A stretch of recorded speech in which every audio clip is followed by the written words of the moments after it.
paralysie de l'université ont largement été évoquées à cette conférence de presse. La grève, enseignants et étudiants l'ont en commun, pour des mobiles somme toute légitimes. Mais le président de la FRAPP demande à ses collègues de se ressaisir.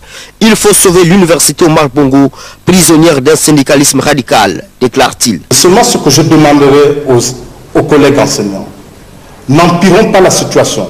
Ne faisons pas en sorte que nous nous retrouvions dans une situation de confrontation inutile.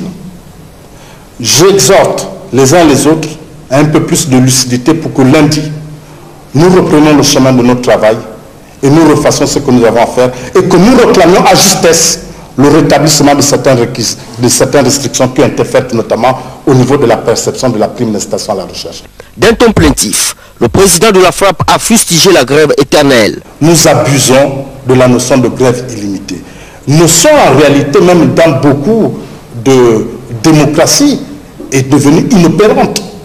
Ça veut dire qu'on ne rentre pas en grève totalement de manière éternelle et puis on se dit on a le salaire à la fin du mois. Ayons de la lucidité dans le radicalisme que nous posons. Nous ne sommes pas les rois et que l'État est capable de faire agir son autorité. Et ça s'est déjà appliqué ici en 90, en 91 dans cette université où on avait même demandé aux enseignants de signer une fiche sur l'honneur pour reprendre le travail. Et ceux qui étaient dans le radicalisme, justement, ce radicalisme, mais ils allaient la nuit tombante pratiquement signer la fiche en cachette.